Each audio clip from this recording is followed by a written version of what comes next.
And welcome to more math notes with Miss Faust. First, I have a little joke for you. Since we're starting trigonometry today and working on angles, why did the obtuse angle go to the beach? Because it was over 90 degrees. Okay, feels like 90 degrees today too, so that seemed like an appropriate one. So like I said, we're starting trigonometry. This is Unit 8, Lesson 17.1 in your textbook. That's where that name comes from. Our essential question is, what is the relationship between the unit circle and radian measure? And I know right now you're like, I don't know what the unit circle or radian measure is, but that is what I'm here for. So to start off, we're going to just do some vocabulary. The first vocabulary term is angle of rotation. So the big idea in all of these is that we're taking all of the things you know about geometry and angles, and we're putting them on the coordinate plane. So if we take an angle and we put it on the coordinate plane, we have to have some way to talk about what the angle is. So the angle of rotation is, if our angle had one ray here and one ray here, the angle of rotation is that angle that the second ray makes as you rotate around in a circle. So the angle of rotation is the angle,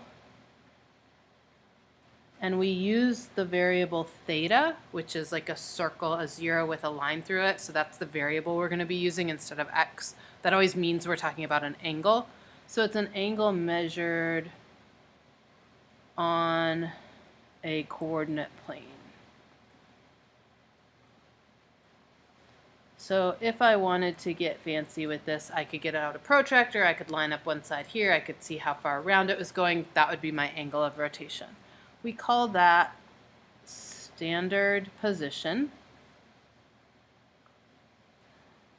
And standard position means the first ray lies on the positive x-axis, and we rotate counterclockwise from there. So it's an angle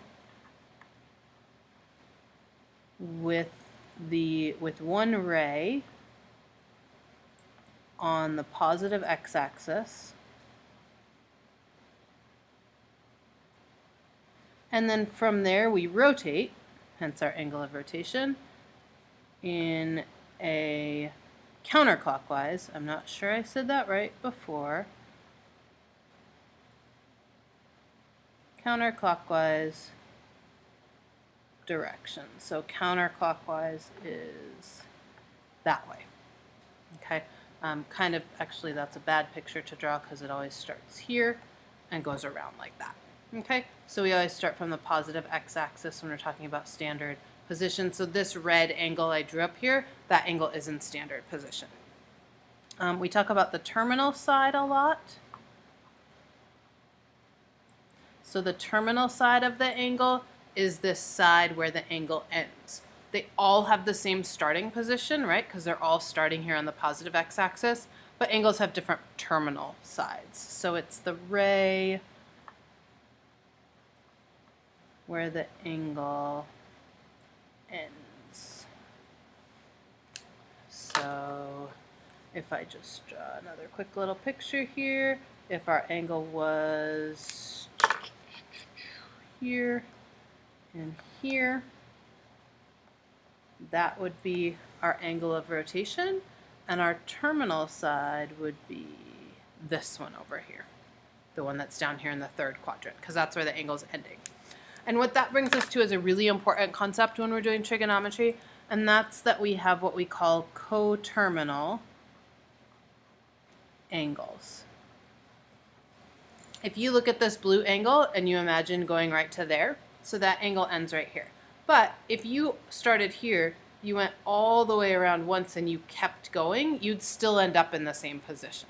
So the idea behind coterminal angles is that they repeat over and over and over and over.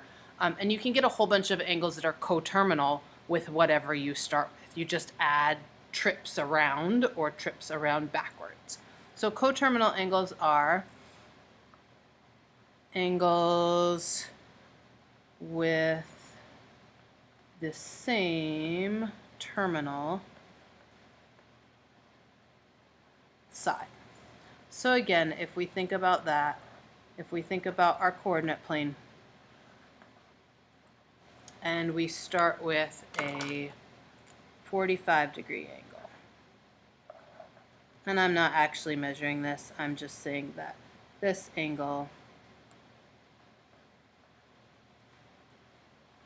is a 45-degree angle. Well, if I think about that, if I take another angle and I start it in the same place and I go all the way around once, then I went 360 degrees. If I go another 45 degrees, so 360 plus 45 gets me to 405, that's a coterminal angle. I ended up in the same place. I started in the same place and ended in the same place. Just took me longer to get there. And a third example of that would be, again, if I started here, I went all the way around once, so that's 360. I go all the way around again, that's 720. And then I go another 45 degrees. So 720 plus another 45 gets me to 765 degrees. Okay, so what you might notice as you look at that is all of those are 360 degrees apart. That'll always be the case with coterminal angles. You can add or subtract.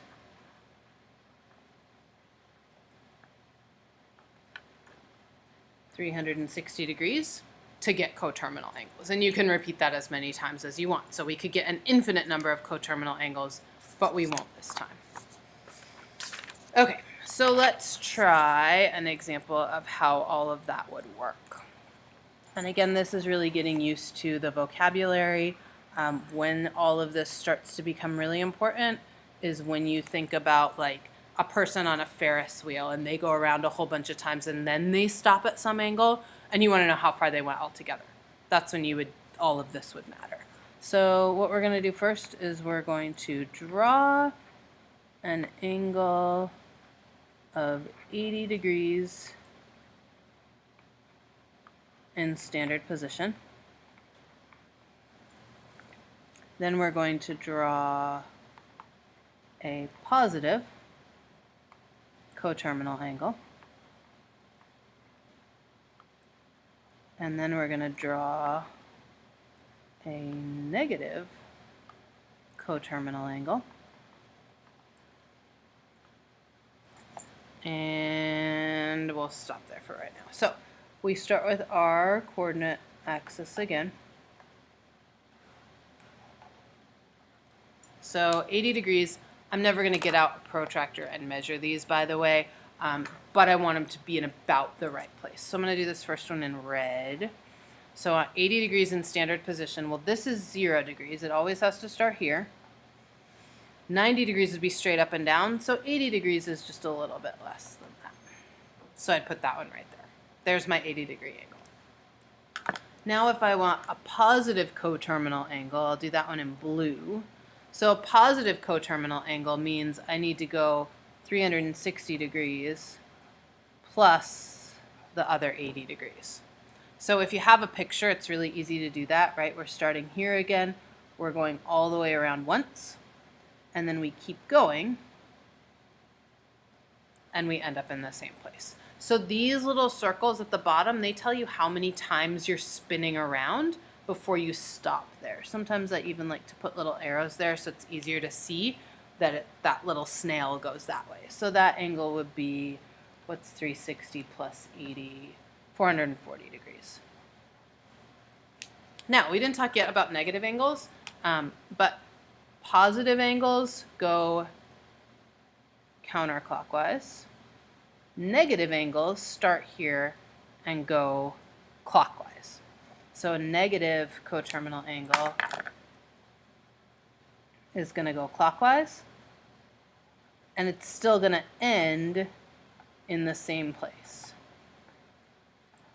So if you think about that, it still starts here, but instead of going straight up to 80, it goes around until I get to 80 the other direction.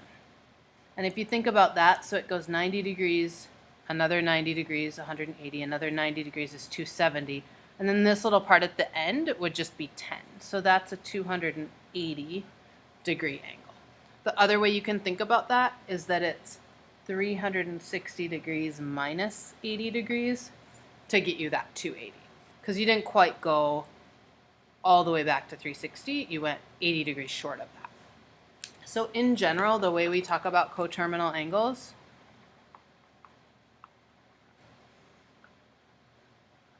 is we say if you start with some theta, you can add or subtract 360 degrees n times.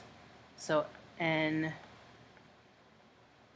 is an integer. So theta plus 360 times 1, theta minus 360 times 1. Oops, sorry, I made a huge mistake up here. This 280 should actually be negative 280 degrees. It's negative because we start here and we go back. So that's negative 280. The blue one is positive 440. And the red one, mark that one out here, is positive 80. Okay, so what we're doing is we're adding or subtracting multiples of 360. You can do that as many times as you want and continue to get more and more and more coterminal angles. So if you're just asked for a coterminal angle, add as many 360s as you want. If you're asked for a negative coterminal angle, subtract as many 360s as you want, and you'll get to what you're looking for. My suggestion right now would be that you stop and you do the first few problems of your assignment. I wish I had the page number, but I'll get it for you here in a moment. It's page 605, number 1 through 6. So if you stop right now, you can do page 605, number 1 through 6, and then come back and do the next part of the notes and the next part of the assignment. Welcome back. Hopefully you stopped and you did those first few problems, or maybe not, and that's okay too. Next, we're going to look at radians. And radians are a new unit of measure that we use for an angle. So you're used to using degrees. And if you think about it, if you think about a circle, and we're going to put that circle on a coordinate plane again. In a circle, you have 360 degrees.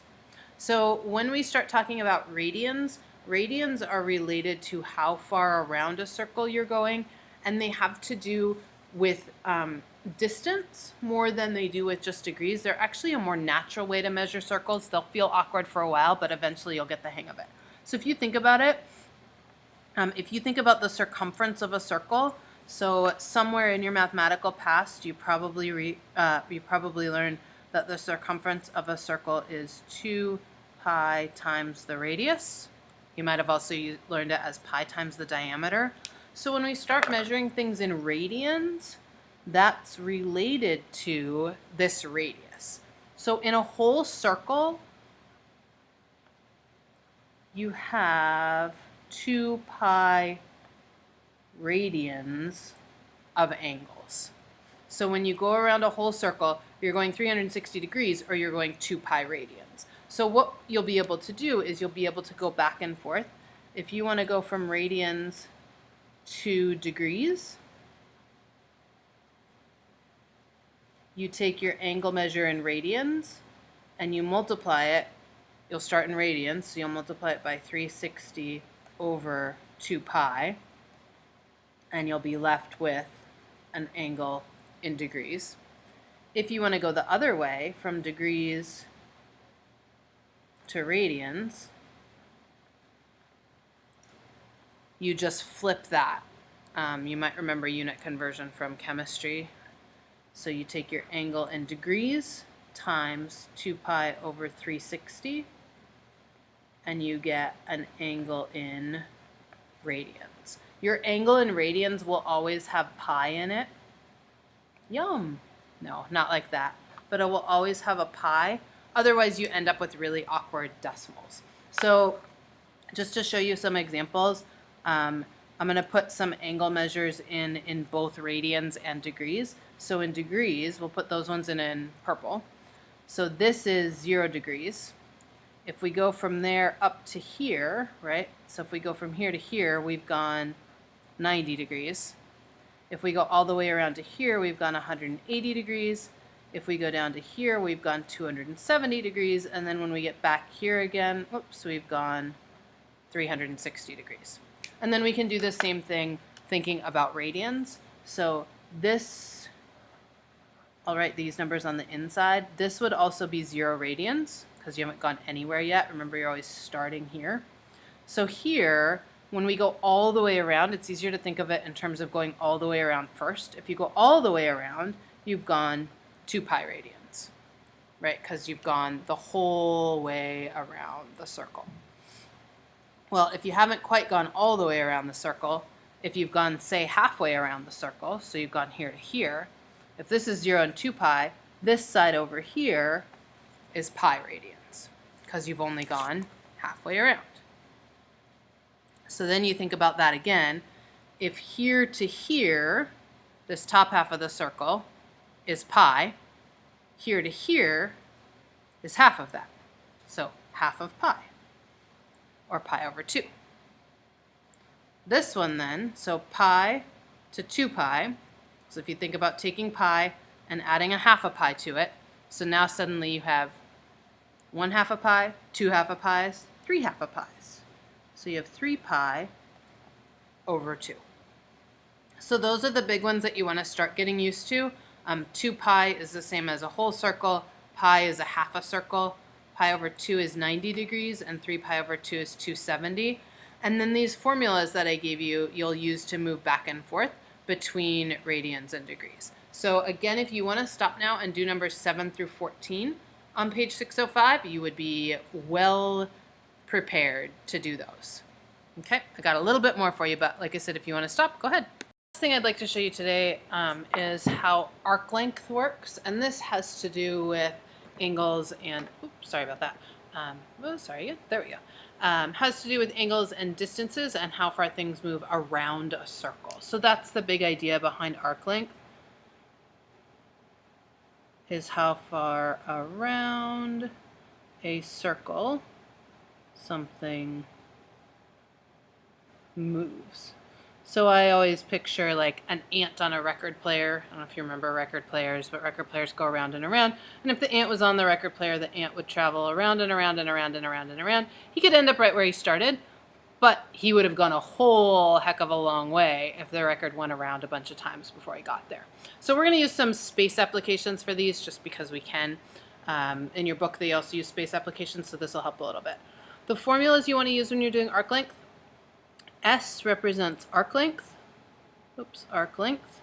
So that's like along the outside of the circle. How far did something go? So this distance here would be your S. R, as you may have guessed, represents the radius of said circle. So here we could measure the radius there or there. We only need it once, but that's our radius. And then theta represents our angle that our object is moving through. And the important thing is that this formula is in radians. This formula over here is like the beginner version. It's got extra stuff in it, and it's written so your answer, so you use an angle that's in degrees. So this one I don't like as much because it feels like you're cheating kind of. But if you have an angle in degrees, that's the one that you would use. So here we have the angle. So if the ant went just from there to there on the record player and you want to know how far he was from where he started, you could find the arc length if you knew the radius and the angle he traveled.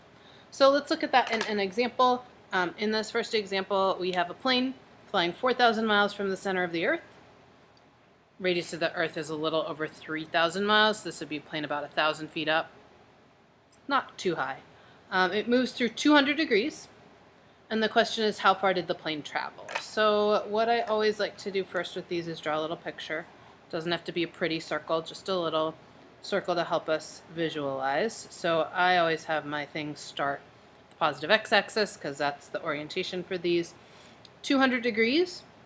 Well, I know if it went halfway around, it would be 180, so 200 degrees is just a little bit more than that. And again, it doesn't really matter exactly how accurate our picture is. The important thing is that we've got something to look at to help us figure out what we're looking for. So our radius here is the 4,000.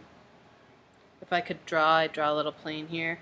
And that plane, again, what we're looking for when we look for the arc length is we're looking for how far it traveled from right here all the way around to right here.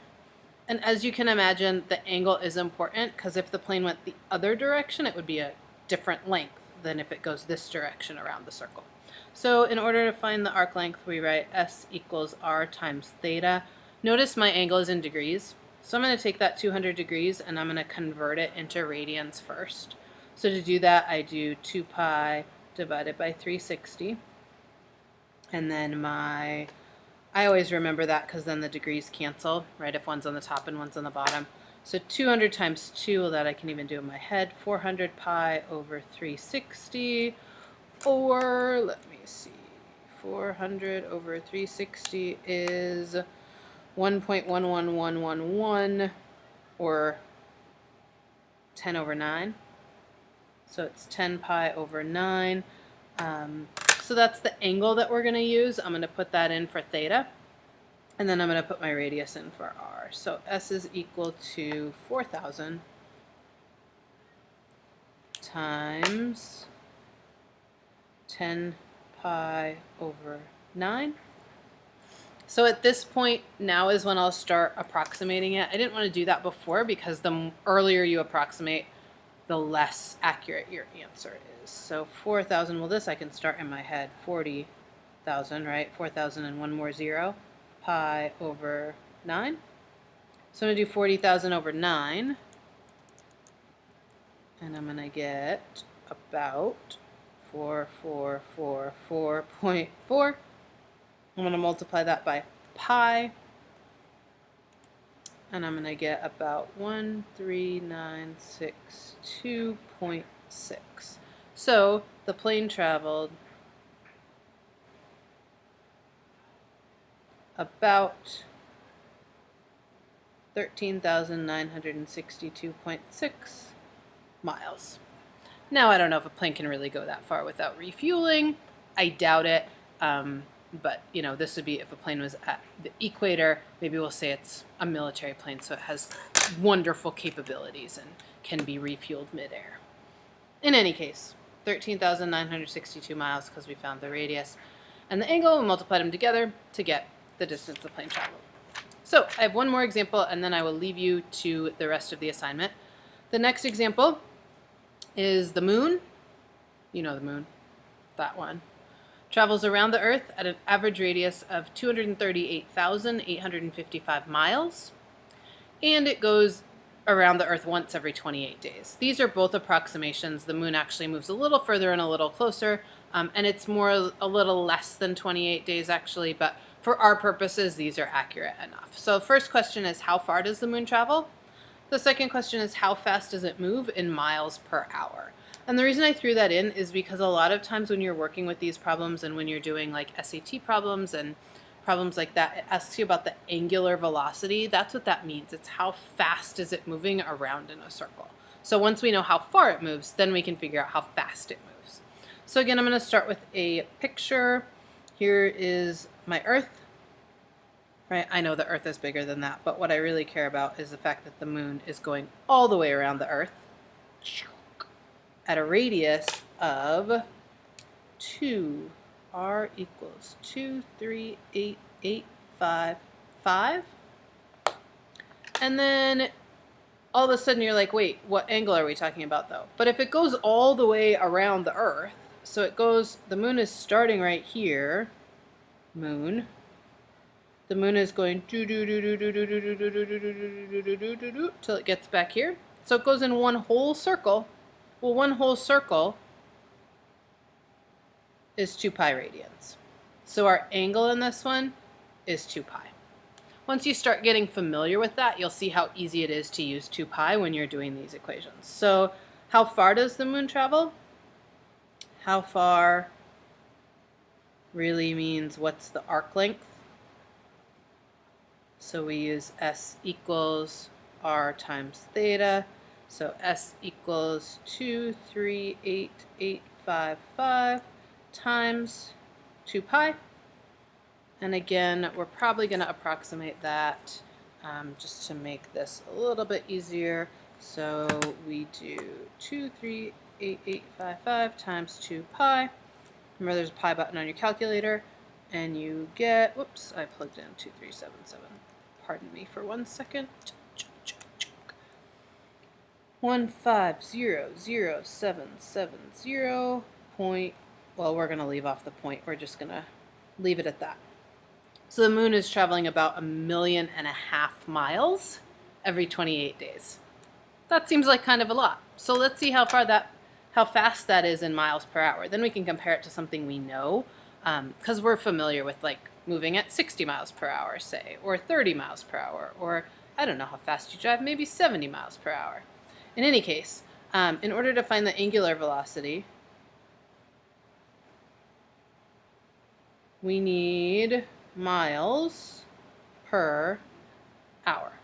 Well, this answer was in miles, right? So what we need to do is we need to think about how we can get from this answer in miles into miles per hour. Because right now, this is miles per how long? How long did it take? 28 days. So this is how far it travels in 28 days. So if we start with that, 1500,770 miles in 28 days. And I know some of you have done some unit conversion in chemistry, some of you probably haven't. That's okay. When we're done, we know we want our answer in miles on top and hours on the bottom. So what I want to think about is how I can get rid of this days. Well, in order to cancel, I need days on top, right? Because then those days will cancel with those days, and I need hours on the bottom. So think about how many days, or how many hours are equal to 1 day. Hours are more, so we put 24 hours on the bottom, 1 day on the top, and then we do our multiplication. So we do 1500,770 times 1. That's easy. That leaves us miles there. And then on the bottom, the days cancel out, and we're just left with 28 times 24 hours. So we can do that. 1500,770 divided by parentheses 28 times 24 is approximately 2233.3 miles per hour. Heck of a lot faster, right, than we usually drive in our cars. In the book problems, it'll ask you to convert down to, I think, minutes in one problem. So if you were going to keep going and you wanted to know how many miles per minute this went, you would just from here, you would do times 1 hour over 60 minutes. So you'd basically take this and divide it by 60, and you would find that the moon moves 37.2 miles every minute. Okay, so hopefully that was helpful, and now you can finish the assignment. Thank you, and have a wonderful day.